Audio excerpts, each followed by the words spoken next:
Okay. This is 3 steps to raise confident, focused, and respectful kids without yelling, nagging, or power struggles. Power struggles is what happens at my house. Right. So, um, basically, we kind of sat down and talked a little bit. You guys know who I am. I'm Coach Eric. I own and operate Warrior Academy. I've got over 50 years experience doing martial arts and over 25, 30 years teaching martial arts. So those years I've been on the mats and teaching kids and adults alike, what I've learned is ways to get through to people without screaming and yelling. And I've been blessed. I was never a perfect parent, never will be, never have been, but I've raised 3 amazingly confident children. Okay, and they're not overconfident, overbearing, but they're very confident in themselves and their futures. And so something worked. You know what I mean? Something worked. And so I've kind of like backed up and looked at it because what worked. So let's put it to a system. If that worked, then it can work for other people as well. So, like, my why is I saw what I got lucky with in some of the skills that I developed and helped my own children being imperfect with it. Now that I can refine the system, I can see people and help people change their kids' lives and their lives without even them having to come to the martial arts academy. Make it easier on the parent, make it easier on the kid, and then of course, if they decide to do martial arts, they can even be further, involved in what goes on there and how that works. So, one of the things I realize is you're not a failure. Parents, you're not failing. You're doing the best you can with what you got to work with. There's no instruction manual for being a mom or a dad. There just isn't. So you're not failing as a parent. You're just using broken tools. Make sense? So it's just like, if I'm gonna work on the house and I have a screwdriver that I need to use and the tip's chipped, can I get it done? It's going to take a long time and it's hard and it's just rough. So, but if I go get a new screwdriver with the right tip, it's very easy, right? So that's the goal here. So, here's some pain points that might come across. Nothing I say gets through to them. That resonate? A little bit, yeah. I feel like all I do is nag or yell at them. Okay. They melt down or shut down over everything. There's my wife.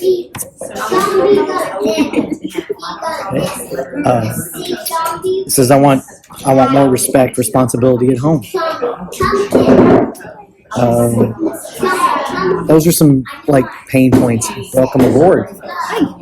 So the framework to this whole concept is what I call the Warrior Code is 3C framework. And that's clarify, create. There's 3 C's. There's C1, 2, 3. So C1, and I'm going to give this to you. So hand this to Reese.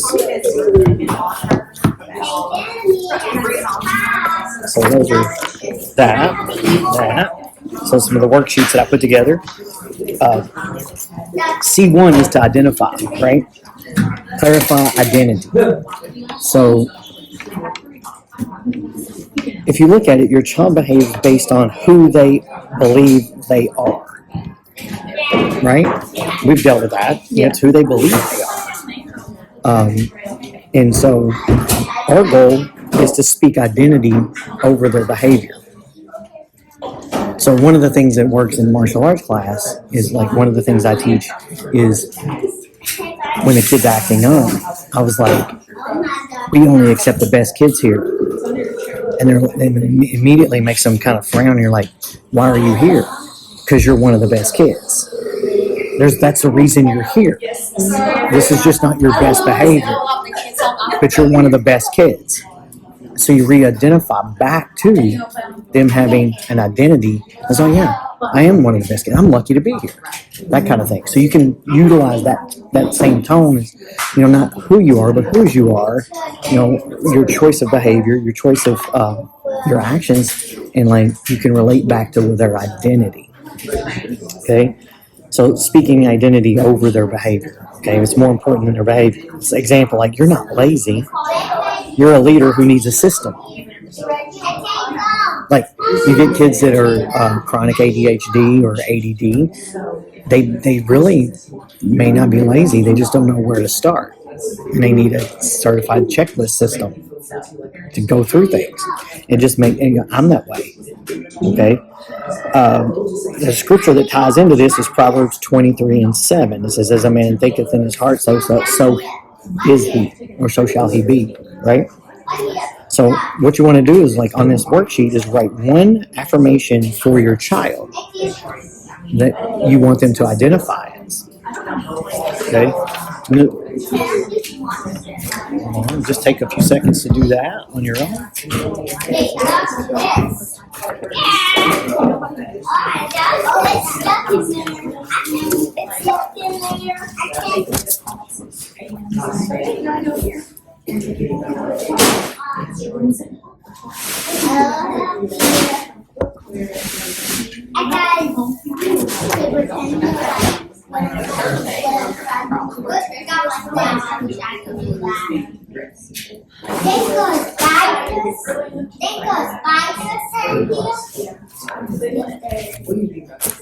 So if you can go back up to the top of this while you're writing, it says the key principles here is kids behave based on who they believe they are. Stop labeling behaviors.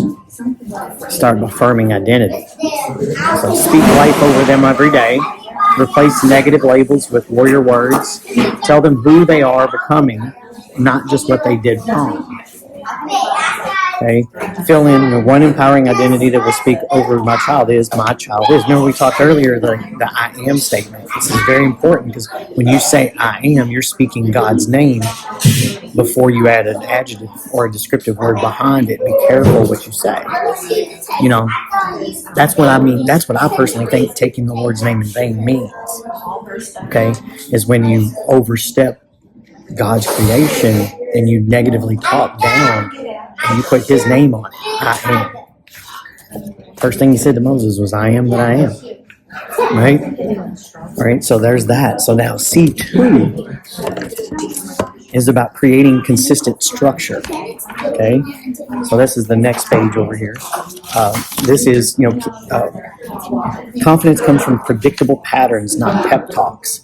One of the worst things I did as a dad growing up is lectures. Is given too many lectures. It should have been straight to the point. It should have been very simple and say, hey, listen, you need to do X, Y, and Z and not get mad. But I failed at that, but it worked out. Ultimately, it eventually worked out. But God, yeah. But my shortcomings are learning from how not to do things like that. When I teach a kid in class, it's like I can't go, what's wrong with you? Then they're going to find an answer to that question. And that's what you do when you ask those negative-based questions. They're going to discover an answer, and it's going to affirm who their identity is. I'm the bad kid. I'm this or I'm that. Instead of like, hey, why don't we try this? And there's a new, you ever heard of praise correct or praise correct praise, like a compliment sandwich? You ever heard of that? I've learned on a level up from that. There's one step better. So if you find somebody doing something that you think they need to do better, you praise them first, and then the old way is to correct the behavior and then praise them again for doing it good. Check that. Still use the PCP.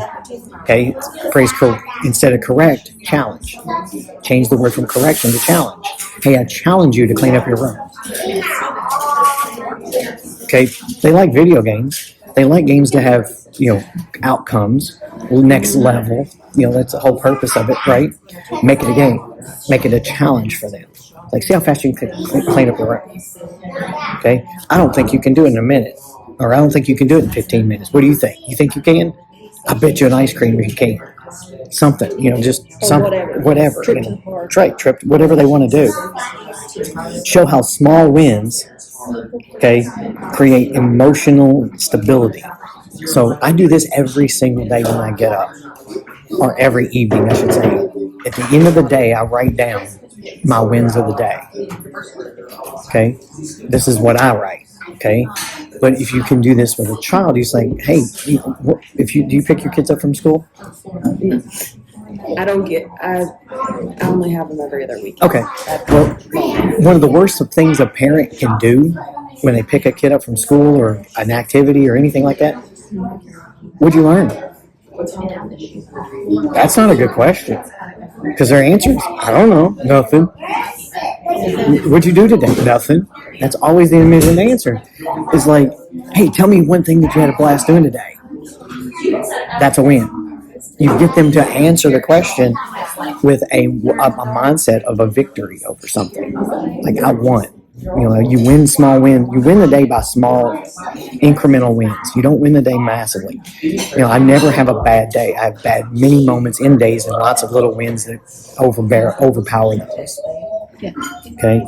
So, like morning checklists are great. Bedtime anchors, things like that when they're small. Those are great routines. Kids need routines to feel safe, not controlled. People say the worst thing in the world is summertime and kids get to do whatever they want to do. That's the worst possible thing you can do because there's no routine. Yeah, they need some sort of balance. Structure. There's structure. They need structure. They need it. They need parameters. Bedtime is this time. Wake up time is this time. And this is what we do in the meantime. These are things that you do. The Shaolin monks, when they go into the monastery, one of the monks said that, he goes, many people think that we live a life of restriction and we don't have any fun. He goes, real freedom comes from structure. Yeah. That's what he said. And I was like, and that book that we all love to read, the Bible, is full of structure. Okay? That's what he gave us, is a way to live now, is structure. So with that being said, so this next one is create consistent structure. Kids thrive in predictable environments. Structure equals safety. Safety equals calmness, and calmness equals confidence.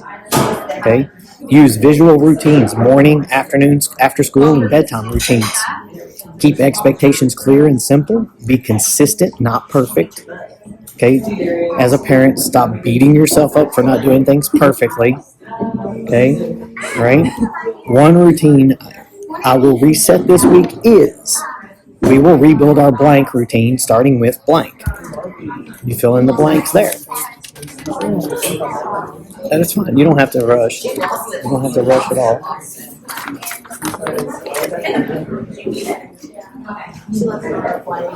Mine are older, so it's getting a little more it's difficult different. Yeah, I have mine's about to turn 13. So Yeah. Ours are, we got one that's almost, he'll be 18 next year and we're done. I find that to be a really critical time. It is. Middle school. Yeah, pivotal timeline. Yeah, that is. Their identity tough. matters right now so much at 13. Yeah. So if we want to move on to the next one, we're in C3, which is challenge with encouragement. Remember I said praise, challenge, praise. So growth equals resistance. So anytime you step on the path of good intentions, disruption occurs. Every single time. It's in the Bible every single time that you have anything going good for something interrupts it. And that is just how it is. That's how we are to operate. So when we get in a fitness routine, as soon as we get going, the very first, before you get stronger, you're going to be sore. Or you're just going I'm not in the mood today. And then you'll talk yourself out of it and all these oppositions, or, I don't know, you're heading to a self-defense workshop and you have to replace a $200 battery on the way over there. That happened to me yesterday. Okay? But it's like, you're getting ready to do something good. I'm going to interrupt you. Okay? That's exactly what the enemy does. Okay, and that's his goal. So anytime you're on the right path of growth, resistance is going to occur, right? So the same thing with your children. New things to them are going to be, they're going to be resistant because it's new.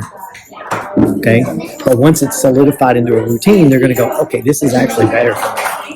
Okay, stop protecting them from challenges.